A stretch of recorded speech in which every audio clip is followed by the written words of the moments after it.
and welcome to Alzheimer's Speaks Radio. I'm your host, Lori LeBay, and I'm so excited that you're joining us today. We are going to have a fascinating conversation as usual as we learn from people all around the world at all ages and stages of life. Stay tuned as we shift our dementia care from crisis to comfort. Here we go. What you think about, you will bring about dementia change. We will. Well, hi, everyone, and welcome to Alzheimer's Speaks Radio. I'm thrilled you are able to join us today. We are going to be talking to one of the top senior influencers in the world today. But before I introduce you to our guest, I just encourage you to go to alzheimersspeaks.com, check out all of our free resources. They're just one tab and you can peruse them all.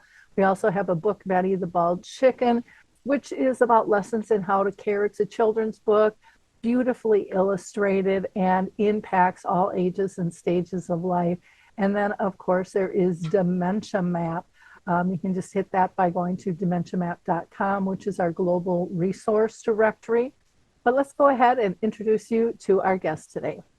Well, Lance, it's such an honor to have you on my show. You know, I love working with you on Conscious Caregiving with L&L and all the cool things you're doing with All Home Cares Matters. So it truly is an honor to have you here. So thanks for taking the time. I know how busy you are. Anytime, Lori, and it's always a pleasure to see you. And thank you for the invitation. Well, I'm going to have you introduce yourself to my audience because you know yourself better than I do. Okay, well, I am Lance A. Slatton, and I am the host of All Home Care Matters, as well as the co-host of Conscious Caregiving with L&L. And I'm a senior case manager for our family home care company, Enriched Home Care Services. Now, you also co-host with Denise Brown. Why don't you give a plug for that? Yes. Thank you. Yeah, that's a brand new one. And I cannot forget Denise. Denise Brown and I just launched the Caregivers Journal, and we'll actually be uploading the first episode this week. Fantastic. I'm excited to see it. She's just such a wonderful gal and has, like you, just such a powerful yet comfortable presence in the senior market, just full of knowledge. So that'll be a fun show to watch. Why don't you tell my audience how you got involved in, senior care? Well, I really trace it back to being 4 or 5 years old. Unlike a lot of my friends, my grandparents did not live close by, not even in the same state. They were several states away down south. And from the time I was old enough to leave my parents, I would go and spend my entire summers with them, sometimes 4, 5, 6 weeks even. And it was just some of the fondest, greatest memories I have of childhood. I mean, I love my parents. It was great childhood. But, just I think grandparents, Lori, you might agree with this, are just a little extra special for the grandkids. And, just getting that experience and getting to spend that time with them really gave me such an appreciation and perspective of, a love for seniors and senior citizens. And, I've always wanted to be in healthcare. I was pursuing medical school, and having that firsthand experience later on the road when my grandmother developed dementia, I felt like was also a gift in a lot of ways to me, just giving me that firsthand experience of what dementia can do to a family and to an individual that a lot of my peers my age weren't experiencing or didn't experience for years later. Okay, well, thank you. It's interesting when you have that family experience and how it can change your path so easily. I sure wouldn't have been here without, my mom having dementia for sure. What have you learned from your experience that you weren't expecting through your personal experience and then through your business path as well? Well, I was never expecting to work for a home care company. I never identified as a family caregiver. Really and truthfully, I never even had heard that phrase, caring for my grandma, but to a much greater extent for my father when he came to live with my wife and I. My whole career path and trajectory was medical school, and I worked in cardiac critical care for a time. And that experience though with my father, that's where things really shifted and changed. That's where I had the idea, thinking I'm inventing the wheel, which I wasn't, that we were going to start a company where we would send people into homes to help take care of family members and loved ones like we wished that we had when we were providing 24/7 care to my father as young newlyweds in our early 20s. And it was only through research and, really kind of diving into that whole space did we discover, wow, there's an entire industry out there. And so we didn't invent the wheel, but we're trying to improve the wheel by providing care the way it's meant to be provided. And, we're just really enjoying it and, having such a positive impact on families and even our staff. A lot of caregivers, unfortunately, at least in our experience, it may not hold true for others. They've been at other companies and they're almost taken advantage of, right? Because they're kind of the lowest man on the totem pole, where our view on it is they're the highest man or woman on the totem pole because they're the ones on the front lines providing the safety and the care and the ADLs and all of the daily support for these families, where we're kind of, as case managers, doing more oversight and education. They're doing the hands-on care that really at the end of the day is what matters the most. Which is really true. Can you tell our audience, because not everybody knows what ADLs are? Yep. So ADLs are activities of daily living, and then there's IADLs, the instrumental activities of daily living, both of which are needed for if you have like long-term care insurance, for example. The long-term care insurance companies want to see some they require two or more ADLs needed. Some are three or more. Some I've even seen four or more. But that's your bathing, your grooming, your toileting, your dressing, nutrition, getting to and from. And those are the things that we, often don't even think about through our day-to-day, life. We're just kind of taking it for granted. We just do it automatically. But for a lot of our seniors and people with disabilities, those are some of the hardest struggles they have day to day. And as a care partner, it can be one of the most difficult too, Yes. especially like, I mean, that's probably one of the biggest ones I hear about is I can't get him to shower. I can't get him to do their grooming, or even my mom, as her dementia progressed, we couldn't brush her teeth. She Yeah. didn't know what this stick was jabbing in her mouth, and sometimes if it's cognitive, I mean, you can't explain it. And Right. other times when it's not, they just can't perform it, and do something that they've always done. And then we get really frustrated. And so I'm sure staff gets frustrated at times too, but you train them on how to deal with that and things, which makes a huge, huge difference. Absolutely. And we tell families too, kind of like for children with their teachers or babysitters, the teachers and babysitters and people that are non-parent can get your child to do things maybe a little bit easier than you can because the child's not so sure they can get away with it, with these other people, but they know mom or dad or grandma and grandpa, they're gonna be a lot more flexible and put up with a little bit more than maybe somebody else would. And a lot holds true in that same sense when a caregiver goes into a home and the family says, we have not been able to get mom to change her clothes for 3 weeks. The staff, they're professionals and they're trained professionals and they're experienced, and they can usually get that done after the first or second visit where a family is just left in awe. And it's like, it's not necessarily any secret recipe here. It's just your mom views this person in a different light than they view you or your son or whoever the other person may be. And we can usually get things done a lot easier. Well, and I think too, when it's your loved one, you think you're the only one having this problem. Mhm. And the professionals go, no, this is really common. Yeah. We do this Yeah. all the time. And even sometimes being able to say that, I think to the client, the person you're caring for, that other people are having difficulties putting their socks on or bending over or getting dizzy, or, I mean, there's just so many different things that come into play that makes them feel better too, because they're Right. probably sitting there thinking, gosh, everyone else can do this. Why can't I? Very true. Yeah. And I think that's one of the most difficult things with a chronic illness or being a care partner, if it's professional or family, is learning how to deal with those things in a gracious manner. Because that loneliness, or I'm the only one, I think is the first thing that hits everybody. And then we like almost self isolate and stick our feet down and kind of stomp and go, no, don't tell me what to do.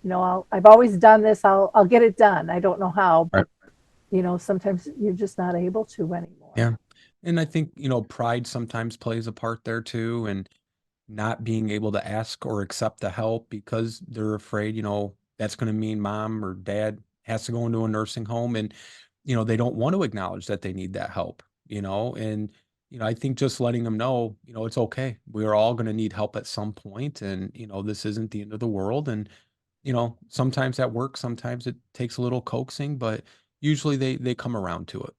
Yeah. Well, and bottom line is life is better together. We start out needing help when we Yeah. enter this world, and we don't think twice about giving that help and watching somebody grow and enabling them. And Right. really, that's all anyone's trying to do is enable. We're not trying Right. to disable, but there's those myths and stigma out there that it's taking everything away instead of being an added value, having that support so that you can continue to live your life. And Very true. that's so critically important. Well, today, what I really wanted to talk about is you have a book that's going to be coming out. So why don't you tell us what the title is and why you decided to write this book? Yeah, well, thank you. The name of the book is going to be the All Home Care Matters Official Family Caregiver Guide. And I decided to write it because, there's so many, wonderful books out there, and they all cover every issue is just as important as the other.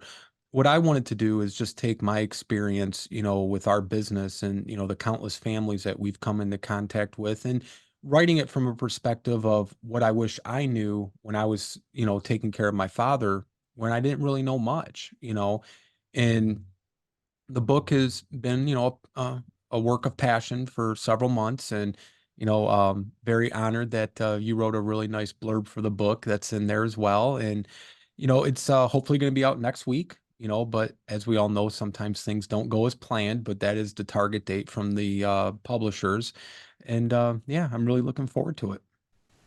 Wow. And when you said you worked on it a couple of months, most authors I interview go, this is a year or multiple years. For me, it took me 10 to get my little 28-page children's book out.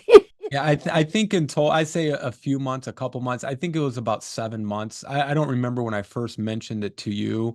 I was about halfway through it when I had asked if you'd be willing to write a blurb for it. And that's been easily several months ago. So it's probably about 6, 7 months, maybe 8, right around there. You're always quick on the draw though, but you're so thorough and you research everything so well. But it amazes me how fast you get things pushed out and how fast you develop things. I mean, even with your podcast expansion, of your website and the number of interviews that you do, and then taking on the collaboration with me and with Denise. And I mean, I don't know. I honestly don't know how you do it. And I know I'm a lot older than you and I used to have more energy, but I look at you in awe of all you do, because even though you're that busy in work, he is so busy on his personal side too, with coaching and it just church and all kinds of things. It's just, I don't know when you sleep, really. I really don't. I I really can say that for me, it's kind of like somebody that loves to, go to sporting events or go to concerts, or, if you worked all day and your favorite band or musician is going to be in concert, you're going to go, right? Because you don't feel tired and it's not going to be a hassle. This is kind of how I treat what I do. I've just been fortunate, Lori, just everything, that we're doing, I'm doing, it's something I'm enjoying. It's almost like work, but it's not work, professional hobby might even be a better phrase. I do my day job, which is my professional paid position, but all this stuff with, conscious caregiving, the caregivers journal, all home care matters, the book, I get a lot of joy out of it. So, I mean, sometimes, yeah, I get tired just like any of us do, but, it's a good tired though. It's not a dread, oh, I don't want to get up and go. It's like, all right, let me get up because it's time. So yeah, I mean, I don't know. I don't really have an answer. I just say I don't look at anything I do as anything special. I mean, I just don't. I just think I'm doing stuff because I love doing it, and hopefully it helps people and it helps others along the way. That's the reason we're doing it. Well, I think when you have that passion and um, that real authentic, I think it's a need and a drive within you to serve others, and to improve the world. That's how I look at you. I Thank you. just, if I had to summarize you with one word, it would be really hard, but service and would come to mind first and foremost, because you're always serving others in what you do. And I know for me in what I do, that energizes me, and because people look at me sometimes and go, how do you do what you do? And it's just like, my answer is kind of like you. I don't feel like I'm doing anything out of the ordinary. I don't think, it's just what I do. I mean, that's kind Yeah. of the answer. But when you find that passion, it just it flows and it feels right. And I don't want to say it's easy, but the the ducks fall in a row. Right. Yeah. And and you are so highly respected in the Oh, industry and one of thank the you. top influencers, I think, in the world in terms of what you're doing. And no, I'm honest. I truly do believe that you are making a huge, huge impact Thank you. by having these conversations and pushing the needle forward and being as collaborative and sharing. But let's get back to the book a little bit and talk about what can people expect, when they push that button and order it and it's delivered to them. What are they going to find in that thing? Well, when I was writing it, I wanted it to encompass every stage of the caregiving journey. So, somebody, if they're listening to this or watching this and they think, well, I've been helping my dad for 3 years now, there's probably nothing in the book that can help me. Don't be so sure, because it's almost like a map. If we're taking a road trip, Lori, from, Minnesota to California and we're already in, Utah, that doesn't mean you don't still need that map, right? You just pick up from Utah and continue on your way. But if you're starting in Minnesota from, right out of your driveway, the book is going to help you every step along the way, no matter where you're at on that caregiving journey. And we put some resources in there at the end, along with kind of like important documents checklist. I just really feel like, most people will gain some sort of benefit from the book, no matter where they're at in their journey, or maybe it's even just for themselves too. We talk about the importance of advanced directives, what they are, a living will, what that is, um, a DNR, all these different, terms that sometimes, just I know, meeting with families in my day job, somebody will say, well, she doesn't have a DNR, but we have advanced directives. And if her heart stops, we don't want it started again. Well, that's your DNR, so I think there's something to be benefited and gained from every angle of the caregiving experience and journey.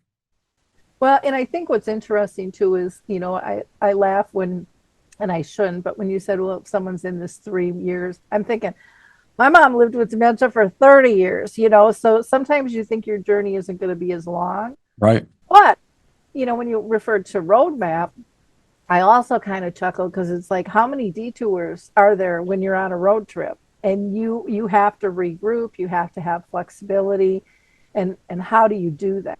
And for me, I think, and why I'm laughing is I think of myself thinking, I got it under control. I'm the Right. organized one in the family, and that's what I do. But boy, I was thrown for a loop many times, and then had Yeah. to figure it out by myself because when I was on the journey, there really wasn't much for resources. Right. Right. And so having something like that, and everybody's journey is going to be a little bit different. So there'll be bits and pieces that you can take, but also I would encourage people to share it with family members because typically they're going to frustrate you too.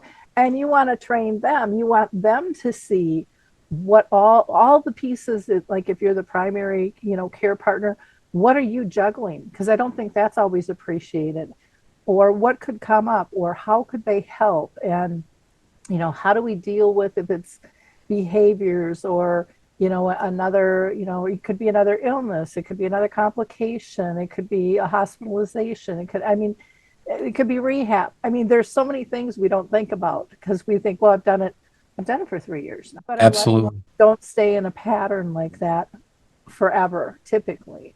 And and it's okay to reach out. I see people, with books on this order in all kinds of facets, and boy, they are dog-eared and highlighted, notes written in them, and they have them by their side all the time. And so, with yours, I've had an opportunity to look it over. I think it's going to kind of be a Bible for care partners, and families. And I think it can also help, the professionals a lot too, because they Sure. don't always understand what a family is going through and how they're looking at something too. Right. There's a lot of fresh faces out there. We've had a lot of Absolutely. turnover in the industry, and so I think there's so many different ways that can work. Now, with some books, they have quotes or checklists or something like that. Do you have any of that? Yes. Yeah. So the back of the book, we have important document checklist and then important references, talking about what, area agency on agings are. A lot of families, and you probably experienced this too, Lori, they go to their doctors and they don't get anything out of that visit outside of a diagnosis or a prescription. Your local area agency on aging, they have so many resources for families. Some of them are free, some of them you have to qualify for, some of them are just being made available so you're aware of them. Either way, no matter where you're at on your journey or economic status, anything, those resources are invaluable. So we list that out, and then, like I said, some important websites, and then going through and explaining what certain phrases are, what certain terms are. Um, so the book is really, I like to say, it's a reference guide, it's a how-to guide, and then it's also like a story, almost instructional. So it's kind of like not one certain format, but three in one. But I think it turned out really beautifully. And hopefully, it'll just be an added resource to the other great books that are out there for families. Wonderful.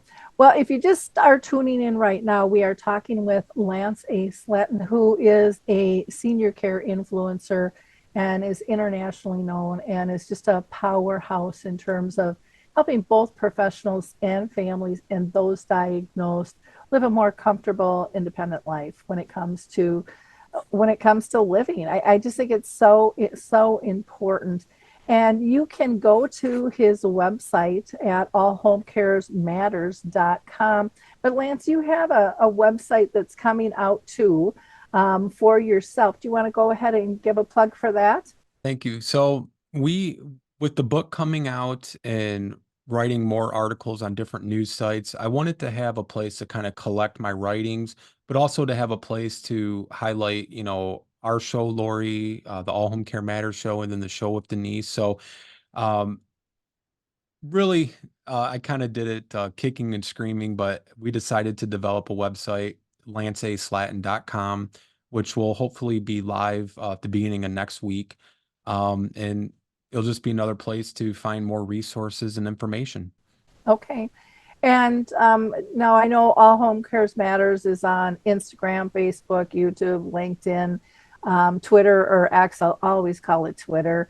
And so, are you going to be on all the social media platforms as well, I would imagine? I haven't really thought about it. I wasn't really planning. I do have a LinkedIn. People are welcome to reach out there. But I really didn't want to make any of it about me. I don't, I get really uncomfortable doing that. But All Home Care Matters, Conscious Caregiving, and the Caregivers Journal all have social media and they all have their own websites. Um, I may eventually, but I don't know. This guy is the most humble guy. I keep telling him people go to him for him. They know his name. They know what he does. Oh my gosh, he's even blushing. But it's okay to have your name out there. It really it is, and it makes it easier for consumers. Do you have a favorite chapter or two in the book that just it was fun to write, or that you just thought this is the one thing everybody asks about all the time that just has to be in here? I would say the first couple of chapters were probably my favorite, because I really kind of harkened back to my experience with my dad. I know we've talked about it in the past, but my wife and I were newly wedded and we're in our early 20s. We get a phone call out of the blue, never on the radar, that my father, had just had major surgery and he's probably not able to continue living on his own at this time, but once he gets healed up, he could. And he's either going to have to go into a facility temporarily or would we like to have him come live with us? We chose the latter. We said, absolutely he can come live with us. And again, you don't know what you don't know, and it's no fault of anybody. That ended up being a 2.5 year journey of 24-hour care 7 days a week. I mean, literally. And which transitioned and changed the trajectory where I'm doing what I'm doing now because we were never equipped or supported with resources, information. And like I said, I never even identified as being a family caregiver. I identified as being a son trying to help his father. And, I thought I invented the wheel 2 years after he moved in, towards the end. I said, man, why don't we start a company where we send people to the homes to help these families? Because I'm sure there's millions more like us, not realizing there's an entire industry out there. And we quickly discovered there is. And so, we said this is how I want to help people. My goal in my pursuit of medical school was never for, fame or notoriety or, anything like that. It was that's the way I wanted to help families. And I had to fill that need and that, that desire to help and doing what we're doing now with our company. And now as a consequence, All Home Care Matters and, our show and Denise's show, I feel like I'm doing that. So I'm probably one of the happiest people in the world. That's why it's not about me or anything. It's about, what, if we can help everybody, let's go for it. Let's do it, or at least try. And I gotta, plug one of my favorite verses or phrases and verses rather from the Bible. But I think this could be applied to anybody, whether they're, whatever their religious belief or lack thereof. And I have it on my signature for my other job. And it's, to whom much is given, much is required. And I really live by that. Like I do to the fullest extent. I have a problem with saying no when people need something or want something. And I just believe, our business has been so blessed in 12 years. I mean, the last 5 years, Lori, we've been the number one company in the state of Michigan. We survived COVID without losing any staff except for one person. And I mean losing, I don't mean by death or, anything, morbid. I mean, a lot of companies that I know in our area, their companies, all their staff put in their notice. They're quitting because they could sit home and collect a really good paycheck because of the COVID Relief Act. We lost one person, and it wasn't because of that. It was because they were in their late 60s and their family was getting very concerned about their safety. If they contracted COVID, how would mom handle it at her age?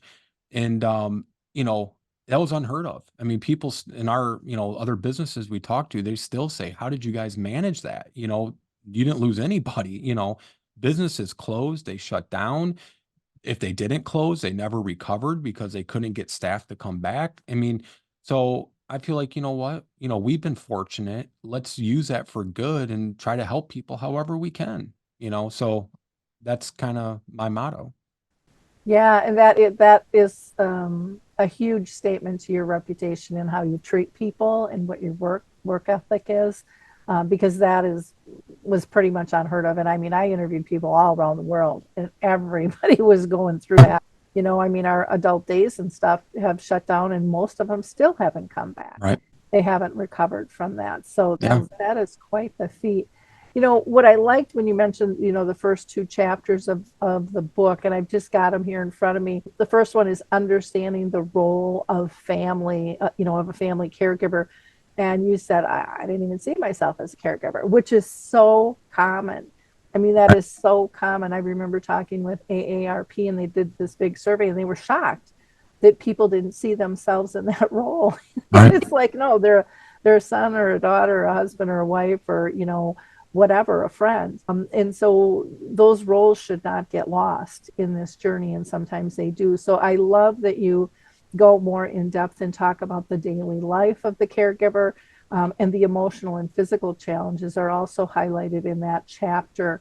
Well, we are going to hear about Q Blocks. I want to really introduce you to this webmaster. They have been amazing. And then we'll come right back with Lance again. I also want to introduce you all to Q Blocks. They have been absolutely excellent to deal with. They have been in business for 18 years and they serve the globe. I can't say enough good things about this company. I've had a lot of bad experiences. I don't know about you with tech companies. They have made a very complicated process very easy. And their staff is so kind, so polite, so respectful to work with. And, when I am frustrated and ready to pull my hair out, they just smile and tell me everything's going to be okay. And they really are just on top of the communication, which alleviates so much stress as an owner when you're dealing with tech issues. You can get a 10% discount. Visit them at QBlocks at CUEBLOCKS.com, or you can email them at letstalk@qblocks.com. For that 10% discount, just put Lori, Lori, in the inquiry form. And again, I don't think you'll be disappointed. I surely haven't been. I can't rave enough about this company. And that's kind of rare these days. Do you use your own personal stories then through the book? Um, my experiences, but not my stories. Um, I we'll see how this book does, and I have thought about writing kind of like, some of our friends at All's Authors. They've wrote almost like a historical slash memoir about their caregiving experience with a spouse or a parent. I've thought about that idea. I don't know if I'll do it at this moment. But I didn't want to take away from it if I did decide to do that. So I just used my experiences and what kind of everything was through the lens of what I wish I knew then that I know now. And then I took and used my other experiences from our company and my education and just, experiences dealing with the families that we help and, you know, some of the most common issues. One big issue is all, at least for us, if I had to put a ranking on it, my first thing would be families acknowledging that mom or dad does need help because oftentimes it's very superficial conversations. It's just in passing or it's at a lunch and, mom might have slowed down. She might be a little forgetful, but they don't know mom hasn't paid her property taxes in 3 years. And then somebody sees that the county put a notice on their door that it's going to be foreclosed and auctioned. That's actually a real story from a family we were helping. We kept telling the family, mom needs more help. Mom needs more help. They didn't feel like mom did. And then our staff was only there 2 days a week for 4 hours, 8 hours, 168 hours in a week. That's not a lot of time. And they're sitting there at the table, and all of a sudden there's a person at the door with a big staple gun putting it in the door that, on, April 1st, I'm just being, example, April 1st, the property is set for foreclosure by the county. And then the family was notified immediately. And thankfully we were there, or else who knows if the family would ever became aware of it. And mom hadn't paid her property taxes in over 3 years. And we'd been telling them mom needed more help, but they always felt, well, mom seems okay, but her finances were an absolute mess, and families sometimes need to do a little bit deeper digging to really make sure things are okay, or make sure mom has her wishes filled out and people designated so you can just go and check the banking or her finances every now and again to make sure things are okay. Yeah. And it's so important to have these conversations earlier on. I know so many families, they don't want anyone knowing their business. But Right. it's important to have that backup at all ages because, I mean, we could get hit by a car or have a stroke anytime. Yeah. And when those things aren't in place, it just makes things so much more complicated. When I was in real estate, we saw that quite a bit, with people being behind, and the family was just shocked. And some of them, it was too late, and they literally lost their home. And who needs that added stress? I mean, it might be Right. stressful having some of these tough conversations, but think of the other end. It's nothing. Yeah. And, another thing I'm fond of telling families, you know, in a kind way, make the decision while you still have the ability to make it. or else somebody's going to make it for you. And then it's kind of too late at that point, you know? And oftentimes, families will meet with a family and you can immediately tell, wow, this woman, this man needed help maybe a year or two ago, and they're waiting to the very, very end to now decide, well, maybe it's time we get some help. And by that point, there's not a lot we can do other than to keep them safe. And, outside of that, though, there's not much else left, and it's usually too late. Yeah, I call that smart living. Even my own folks, I mean, they looked at it as end of life planning, and my dad really didn't want to go there.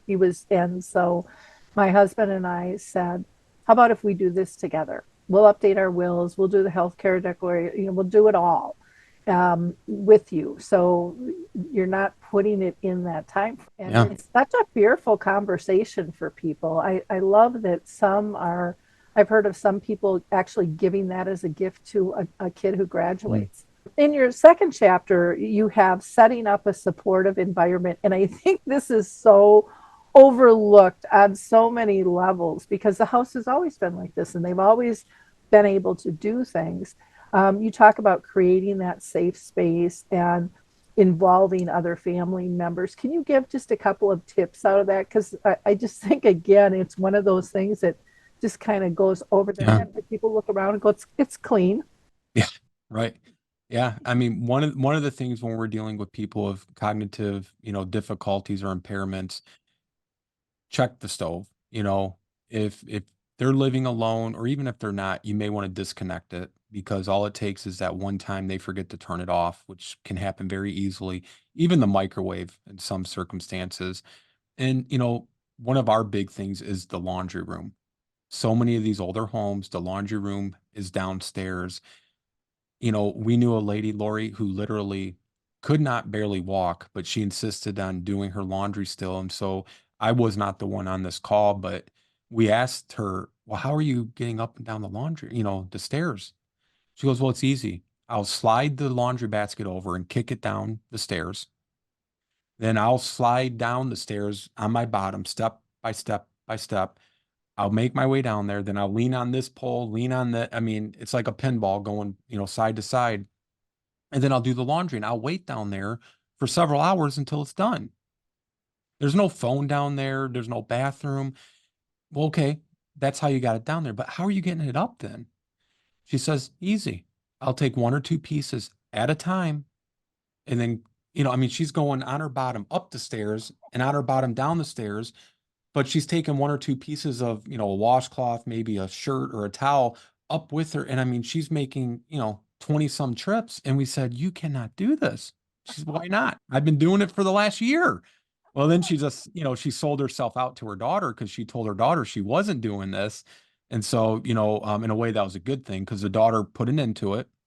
We helped them to get a laundry room on the main floor, which solved the problem. But, checking how mom's getting or dad's getting up and down the stairs, but then the bathroom, most falls occur in the bathroom. Make sure you have those slip resistant rugs and mats on the floor. Make sure you have safety bars going in and out of the shower. And if they need a shower chair, get a shower chair. If they need a bench, get a bench. But anything to just reduce that risk of falls because most falls occur in the bathroom, and then checking cords throughout the house. Is there a lamp that's, got the cord stretched and mom's got to step over it every time to get to her, recliner, little things like that. And then especially, here in the Midwest where we're at, the mail, is the mailbox on the front porch or is it down by the street? Talk to neighbors or even talk to the mailman. I know a home where the mailman, he's a driving route where he just pulls up to the box and puts it in, but the family talk to him and they always give him a nice little Christmas gift. He'll stop and get out and actually bring it up to the door for her. Just because she has several big steps coming off her porch and then she's got to walk down that sidewalk to the street. And again, is mom having the sidewalks in her driveway salted and plowed? There's those safety risks, and you just want to make sure you're trying to cover all your bases. Yeah, well, and like I know our mailman changes all the time, the time of day. I mean, they're having problems with staffing and stuff Yeah. too. And, my granddaughter goes over to the neighbor who's an elderly lady, and she brings her mail up every day. And On Sunday, somebody runs over and gets her garbage cans and brings them down, brings them up. A lot of times neighbors are more than glad to do that. Even though I Right. know in many neighborhoods you don't know one another, that's a way to get to know one another. I look at, even with the kids being involved, that's a good way for them to learn compassion. Right.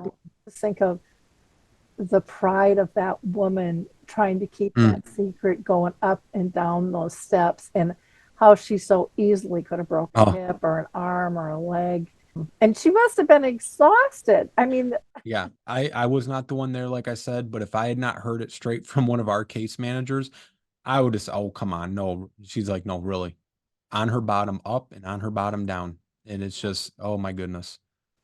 you have a chapter on managing medications too, which I think is so critical. I think of with my folks, back in the day, I didn't know there were, really any medication um, technologies that I could tap into like there are today. And, I really struggled with trying to keep them independent. And I had them marked, I had a med sheet where they could check them off and listed. And then I found that wasn't working. And then I put little dots on the med sheet and dots on the bottles. And I mean, it was, I made them up ahead of time. I put them in little key envelopes and put them out. Then I had to end up going over every day. I had to constantly adjust, but I didn't have any guidance on what to do or how to do that, or even the different types of medications that are available, or the punch card. I mean, there's so many options, and you don't know unless you're talking with a professional, Right. to get some ideas with all of those types of things. And the tracking of those things are critical with things. You talk about financial and legal matters. You talk about personal care basics, which we talked about. Nutrition, I think, is way Yeah. overlooked, with people being, dehydrated because they don't want to drink liquids, because maybe they don't want to have an accident because they can't get to the bathroom all the time, or incontinence, or thinking that they ate, or not realizing that they ate can be another problem. Yeah. Or I would imagine you guys have seen moldy food in refrigerators. And Yeah, we've seen just about everything there is to see. I'm sure there will always be something new, but nutrition and hydration is so crucial, like you said, especially if they're not able to get out, if they're having trouble, even, if they're using a walker, being able to carry something from the fridge, put it over to the, kitchen counter or the kitchen table. That right there could be a severe safety risk, and even like hydration, this is one of my favorite tips because it's so simple. If you have a mom or a dad who claims I'm drinking plenty of water, but you don't really have a way of knowing for sure, I know families will get the gallon waters and they'll put a line on it, and they'll know, okay, dad didn't drink any today, or mom didn't drink any, or maybe they did drink it, and then you add a new line and just put a little date next to it. Just having some oversight on their food, and just like you said, I mean, it's so crucial for healing, just through their own dietary benefits, and the hydration, avoiding, uh, having a urinary tract infection, things like that just escalates as we get older and our bodies change. And especially, with the urinary tract infections, a lot of times, I'm sure you've experienced this, families will think, oh man, mom's dementia's really gotten bad, but it's not the dementia, it's the urinary tract infection. It clears up, mom's back to her baseline normal self. Just kind of being aware of those things and having an extra pair of eyes on it can really be beneficial. yeah, when my mom was in the nursing home, she had a urinary tract infection, and I did not think it was a urinary tract infection. I mean, and I was very cocky, and I'm like, there is no way. I mean, she's laying in her, or sitting in her wheelchair, and her eyes are like rolling back in her head. Mhm. I'm like, this is not a urinary tract infection. You've over medicated or something, I mean. And the nurse is like, Lori, I'm sure that's it. And I said, well, then do something about it. I said, this Right. is not normal. And sure as heck, they did the test, came back. Yep, she's got a urinary tract. And I was shocked because it can come out sideways. I mean, it can come out with behaviors and people talking goofy and gait. There's just so many different angles of what that can cause. And most of us don't have a clue because, we associate a urinary tract infection maybe with a little pain or discoloration in Sure. our urine. And Right. and that's kind of it. And it's like, oh no, it's really different. It's Yeah. really, and so that was a huge aha moment for me that I'll never ever forget. I mean, it just made me look at everything different. You talk about movement in mobility, which is critical too. You're thinking about this woman bouncing down the steps. Oh, do you use a walker? Do you use a cane? Do you have throw rugs? I mean, can somebody learn to use that equipment too if there is some cognition issues Right. come into play? And again, the earlier we start this stuff, the easier it is. Sometimes it might be, I would imagine you've run into this where it's like, take those shoes off and go, oh my gosh, no wonder you can't walk. The toenails are curling around the toes, or they're infected and they need to get into the podiatrist, and no one. Don't cut them yourself. Yeah, Yeah. it's amazing, all of the stuff that one can run into.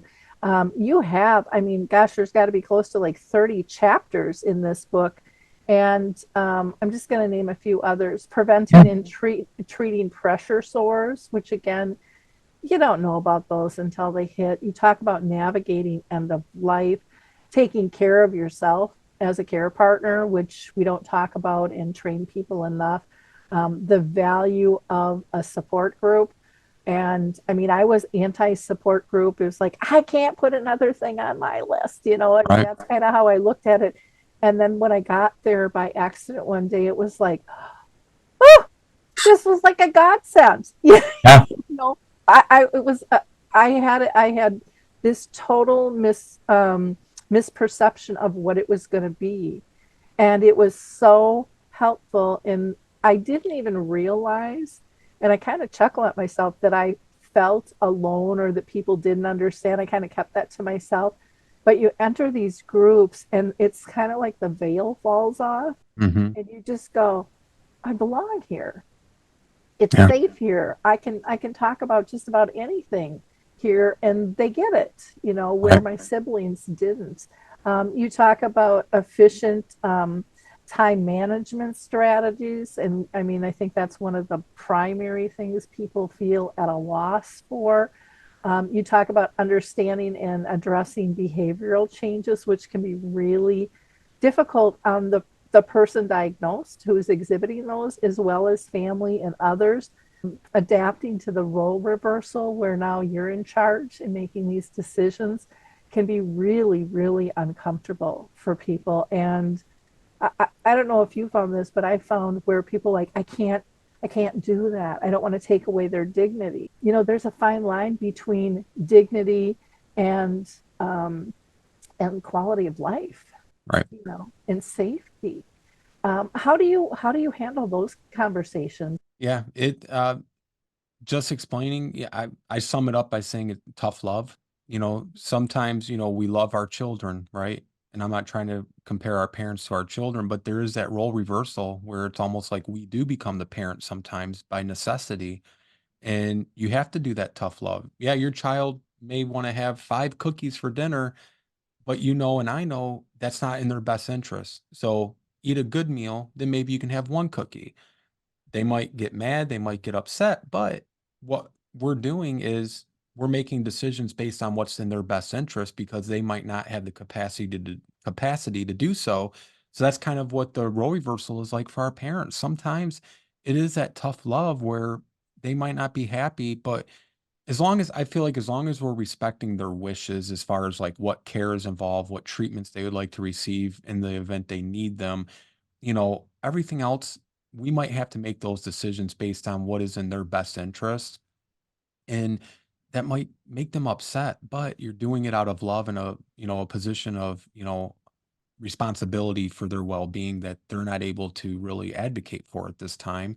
And so know that it's okay. Don't beat yourself up too much. Just like, the example of the child, they might be mad at you for a little bit, but an hour later, they're going to give you a hug and give you a kiss and, you're their hero again.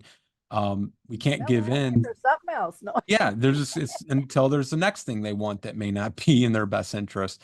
So it is tough love and just being able to kind of stand by that and I almost say like stick to your guns because if they're left to their own devices, they may not be making the best decisions that ultimately could have a very lasting negative effect on their finances, their health, or any number of things.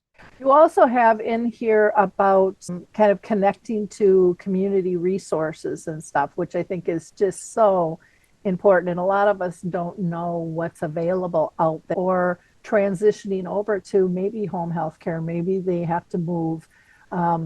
Those are all difficult things. And I know that people are going to just find this book so helpful. And I really do think that they're going to see it as their own personal Bible that they're going to want to share the word with, Thank others, you. because this is something that people do struggle with.